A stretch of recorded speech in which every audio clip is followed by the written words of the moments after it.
I'm going to graph a few things with polar coordinates, and I'm going to start with some very basic stuff. And I'm going to start with circles. Circles in polar coordinates work kind of like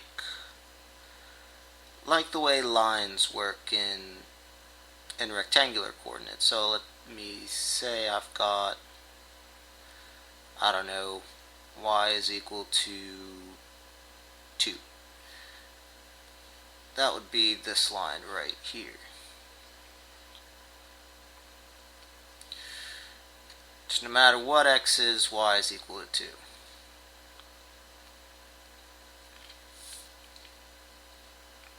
X can be 0, 1, 2, 3, 4. Y is just going to be equal to minus 1, minus 2, minus 3. Y is equal to 2. And it's going to kind of work similarly with polar coordinates. So let me just give an example of a. Let me just give a couple of examples of polar equations, and I'm going to start with something really simple with just a general circle, and then I'll do one where I move it around in the polar coordinate field. So an example of a circle in polar coordinates would be r is equal to, I don't know, 4. So since it's a circle, and then theta is kind of my independent variable, I guess, no matter what the degree is, r is going to be equal to 4. So let me see if I can actually draw a circle on here. Yeah, kinda. So that would look something like this. Doesn't quite fit on there, but that's kind of the idea.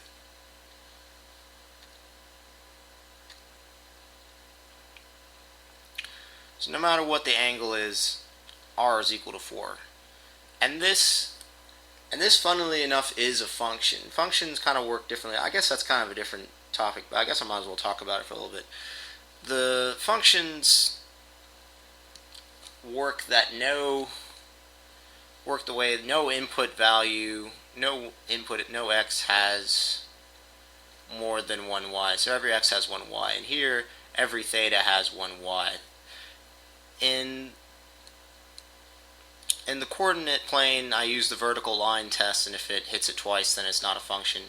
Here, I kind of think of it as a radar, I guess.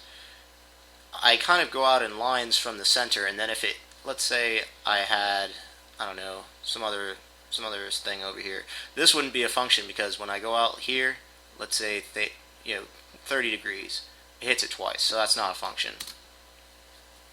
But here it is a function because I go around, and for every 30 degrees I have one r or x or y or whatever it is. 45 I've got 1, 60 I've got 1. So the vertical line test doesn't really apply. It's kind of like a radar that kind of emanates from the center and it goes around. So this is a function. But anyways, that's not really that important. What's important is this is how to graph a circle.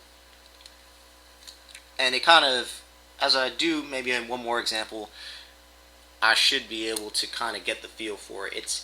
In this case, it's just much easier just to start graphing things and then see how it kind of correlates to the coordinate plane, because really the two are the same thing. Really what I should do, if I could, is just superimpose this graph on top of this one, because I can graph something in polar coordinates and in rectangular coordinates and I'll get the same thing. It's just kind of like a different language. You can say hello in English and in Spanish and it means the same thing. It's just you get there by different ways. So I guess that's probably the first thing to know with polar and graphing polar coordinates and rectangular coordinates. You're really graphing the same thing. It doesn't look different on the polar coordinate field or the rectangular coordinate field. If I wanted to graph this in rectangular coordinates, I can just easily convert this. Let me see where I got room. Alright. X squared plus y squared is equal to r squared. R squared is equal to 4, so I can just substitute this in over here. Or what I can just do is square both sides. and then substitute in there. So this would be x squared plus y squared is equal to 16. And this is the graph of a circle in a coordinate plane, and that would be with a radius of 4. So it would look exactly the same. Here the radius is 4, the radius is also 4 here. It's exactly the same. So let me do one more example where it should cement that this is exactly the same thing. So let me try an example, I don't know. Try r is equal to minus 2 cosine theta. And I want to graph this on the polar coordinates. I can do both, but I'm just going to do the polar coordinate one.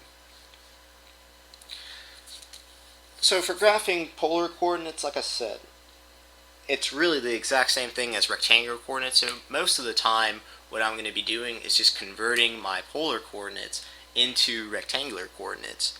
And because I'm much better able to visualize, it's much easier for me to start plugging in x's than it is for me to start plugging in thetas. I'm just not that well versed in using angles, and I don't think many people are.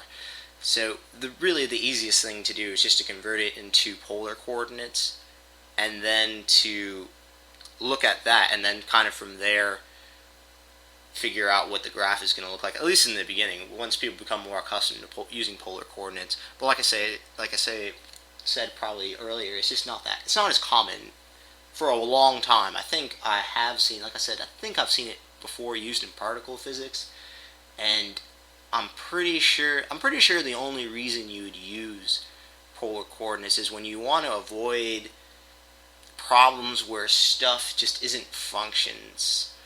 Whereas if it's written in polar coordinates, it's still a function. That's what I think. That's probably my best guess as to why someone would use polar coordinates, but I don't really know. I've never really used it, to be honest. I've just seen it in places and just said, oh, wow, nice, that's polar coordinates. I've never seen that before. So I don't know. So let's just start with graphing all this stuff. Converting this into rectangular coordinates. If I look at this and I'm not really accustomed to it, I don't really know what this is. So what I'm going to do is just convert this into polar coordinates. And I can't remember if this is x or y. But if I ever forget which is x and y, what I can always do is just pretend I have a graph and say this is x, this is y, this is theta, and this is r. So let's see, sine is opposite over hypotenuse, so cosine is x over r. So cosine theta is equal to x over r multiply, so r cosine theta is equal to x. I never remember these, and this is just so easy just to forget, so I would not recommend remembering this at all. It's just so easy just to draw a triangle and not have to waste time memorizing stuff. So I've got a conversion here. What I'm going to do is multiply both sides by r. This takes a little bit of algebra, so it's not really complicated, but just be aware. R cosine theta. And now I can convert using this. I've got this stupid pen on the book. It sucks. No touch. R squared is equal to x squared plus y squared. So I can use this conversion. And then I use this conversion as well. R cosine theta is equal to x. I got minus 2r cosine theta. And this is an x, so I got minus 2x. So I'm going to add x squared plus 2x plus y squared is equal to 0. And I don't really want to make things difficult for myself, so I'm just going to complete the square. Just add 1 to both sides. So I get x squared plus 2x plus 1. So that was the point of adding 1 to both sides. Plus y squared is equal to 1. So then I've got my standard equation of a circle.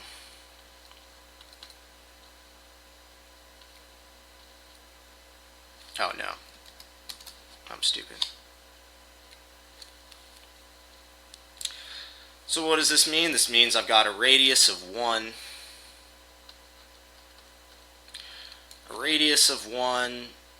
and then the center is at -1, 0.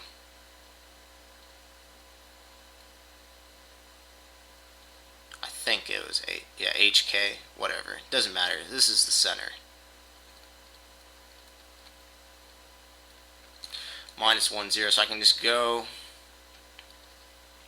up to here. -1, 0. That's here. And then I've got a radius of 1. So, I mean, this is probably going to be a really terrible circle. But whatever. It's the best I can do. So something like that. And like I say, the polar coordinate plane and the rectangular coordinates are superimposable.